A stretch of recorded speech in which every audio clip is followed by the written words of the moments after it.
The great fights in 2024 continue.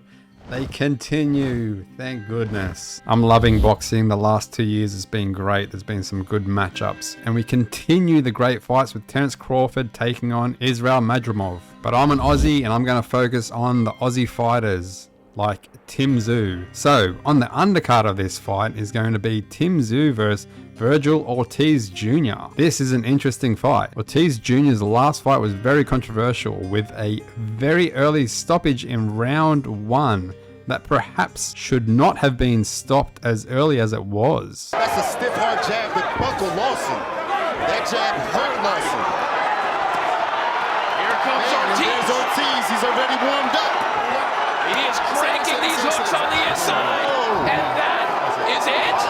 It was though, so we move on from that. Prior to that fight at the start of this year, 2024, Ortiz hadn't had a fight since August 2022, all because of injury concerns. Ortiz's inactivity was caused by rhabdomyolysis. It is a condition that causes your muscles to break down or disintegrate, which leads to muscle death. When this happens, toxic components of your muscle fibers enter the circulation system and kidneys. This can cause kidney damage. So it's a pretty significant condition or injury that Ortiz has recovered from. Where is he at with this condition? I have no idea. Has he bounced back completely from this condition? I have no idea. However, he has been inactive, which is not a good thing when you're taking on someone like Tim Tszyu, who has been constantly active for a world-class fighter that he is. However, Ortiz is a great fighter and all of his fights he has won, and all of his fights he has won by knockout. So this to me would have to be one of Tim's most dangerous fighters. I know it seems like that is the case with every fight of Tim's, that they're his most dangerous fighter each fight that he takes, but that's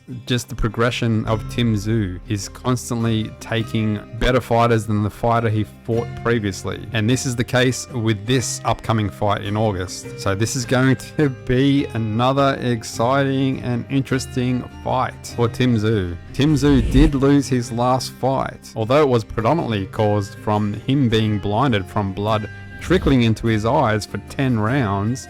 It's still a loss. He still needs to gain confidence back after a loss, regardless of the circumstances. So will his confidence be down, or would he have gained more confidence from that loss, even though it was a loss? But confidence knowing that he can get through the adversity of having blood streaming through his eyes for 10 rounds and still almost come away with a win after the fight was declared split decision. This is going to be another interesting and great fight for Tim Tszyu. Tim Tszyu versus Vergil Ortiz Jr. Let's get it on. Anyway, I think I'll be live streaming this fight because it's an Aussie fighting, and then also the main event, Crawford. So this is going to be an interesting fight as well. So why wouldn't I live stream it? I'll keep updates on these fights as they come to hand. Until next time, peace out.